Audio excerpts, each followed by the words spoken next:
माय friend Donald, बरं का, Donald हे त्यांचे फ्रेंड आहेत, भारताचे आहेत की नाही मला माहीत नाही.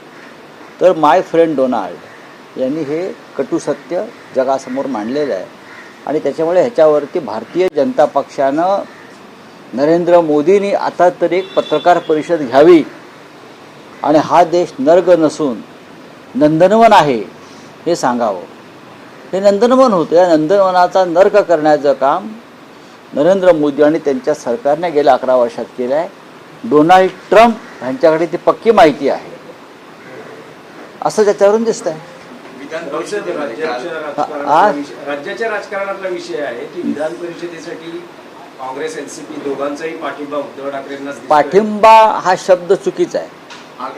माननीय उद्धव ठाकरे यांनी काय स्वतःची उमेदवारी जाहीर केलेली नाही.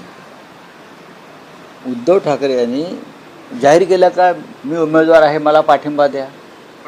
पण राऊत साहेब, काँग्रेस एनसीपीचं म्हणणं आहे की उद्धव ठाकरे उमेदवार असतील तर ही निवडणूक बिनविरोध होईल, कारण ते एकमेव व्यक्ती आहे महाविकास आघाडी जे सध्या या जागेसाठी अत्यंत योग्य आहे. हां, हे बरोबर आहे.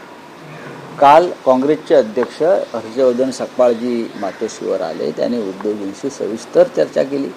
फक्त विधान परिषद या एका मुद्द्यावर चर्चा केली नाही, तर भविष्यातल्या अनेक घडामोडी, महाविकास आघाडी म्हणून आपल्याला भविष्यात काय पावलं टाकावी लागतील, येणाऱ्या लोकसभा असतील किंवा अन्य काही निवडणुका असतील, एकत्र काही संघटनात्मक कामं या संदर्भात चर्चा झाली. आणि त्यांचा आग्रह होता की विधान परिषद निवडणुकीची जी काय भूमिका आहे ती काँग्रेसची भूमिका अशी आहे की राज्यसभेला शरद पवार यांच्यासारखा एक महत्त्वाचा नेता आपण सगळ्यांनी पाठवला.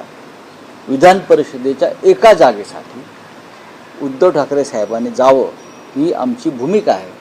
ती यासाठी की एक राज्याचे माजी मुख्यमंत्री म्हणून आणि महाविकास आघाडीचे महत्त्वाचे प्रमुख नेते म्हणून तुम्ही विधिमंडळात असणं हे महाविकास आघाडीच्या आमदारांसाठी एक दिलासा देणारं कार्य असेल, ही त्यांची भूमिका आहे. त्यानंतर सुप्रियाताई सुळे यांचाही फोन आला. त्यांनी त्यानंतर समाज माध्यमांवर सांगितलं की आम्हीसुद्धा याच मताचे आहोत की माननीय उद्धव ठाकरे यांनीच विधिमंडळात जाऊन महाविकास आघाडीचं नेतृत्व करायला हवं. प्रदेश राष्ट्रवादी काँग्रेसचे अध्यक्ष शशिकांत शिंदे यांचा दूरध्वनी आला की आम्ही आमचं डेलिगेशन घेऊन उद्धव ठाकरेंना भेटायला येत आहोत की आपणच विधिमंडळात जायला हवं. उद्धव ठाकरेंशी तुम्ही बोललात का किंवा तुमचे माझी पक्षातील नेते बोललेत का की आताही आग्रह केला इथे तुमच्याशी बोलण्याआधी मी त्यांच्याशी बोलूनच आलो खाली. असं आहे की आता पण हाच आग्रह आहे की उद्धव ठाकरेंनीच उमेदवार राहावं किंवा परत विधान परिषदेत असं आहे की अजून एक 6 ते 7 दिवस आहेत उमेदवारी अर्ज भरण्यासाठी. शेवटची तारीख आहे 30 एप्रिल.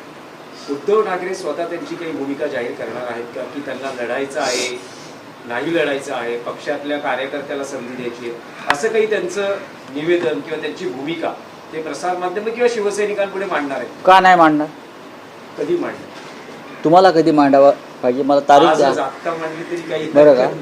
तुम्हाला कधी मांडायची आहे हे सगळं तुमच्यावरती अवलंबून असतं ना. आत्ताच मांडा, उद्याच मांडा, या इथं 10 मिनिटात मांडा, असं एक जी भूमिका आहे मीडियाची त्यानुसार आता राजकारण्यांना काम करावं लागतं असं दिसतंय मला. हे बघा की उद्धव ठाकरे साहेबांना आम्ही सगळ्यांनी विनंती केलेली आहे, महाविकास आघाडीच्या प्रमुख घटक पक्षांनी नेत्यांनी विनंती केलेली आहे की तुम्ही विधिमंडळात जाणं आणि महाविकास आघाडीचं नेतृत्व करणं का गरजेचं आहे हे आम्ही त्यांचं मन वळवण्याचा प्रयत्न केलेला आहे. आता त्यांना त्यांचा निर्णय घेण्याची मुभा आहे.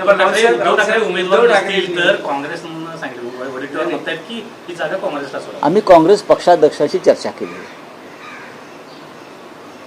त्यांचं म्हणणं बरोबर आहे वडेट्टीवार यांचं, ते त्यांच्या पक्षाची भूमिका मांडतात. पण काल प्रदेश काँग्रेसचे अध्यक्ष मातोश्रीवर आले.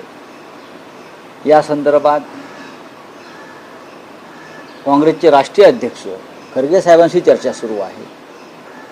त्यांची सुद्धा एक विनंती आहे त्या संदर्भात.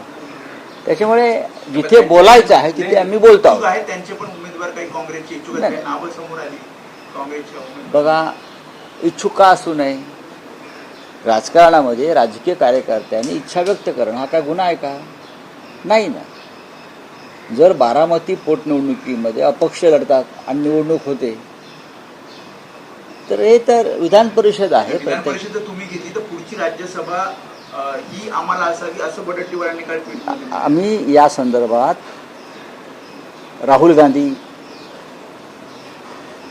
खरगे साहेब, सोनिया गांधी यांच्याशी उद्धव ठाकरे साहेबांचा उत्तम संवाद आहे आणि त्यामुळेच काल प्रदेश काँग्रेसचे अध्यक्ष हर्षवर्धन सकपाळ साहेब हे या विषयावर चर्चा करण्यासाठी माननीय उद्धव ठाकरे साहेबांकडे आले. सुप्रियाताई सुळे ज्या राष्ट्रवादी काँग्रेसच्या कार्याध्यक्ष आहेत त्यांनी एक भूमिका मांडलेली आहे आणि त्या भूमिका अत्यंत महत्त्वाच्या आहेत. रावसाहेब, आणखी एक विषय होता की साधारण वर्षभरापूर्वी हिंदी सक्तीच्या विरोधात दोन ठाकरे बंधू एकत्र आले.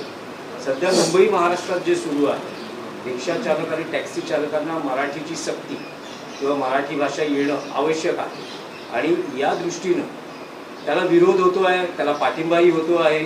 पाठिंब्यासाठी मनसे आणि अन्य पक्ष रिंगणात आहेत, तर दुसऱ्या बाजूला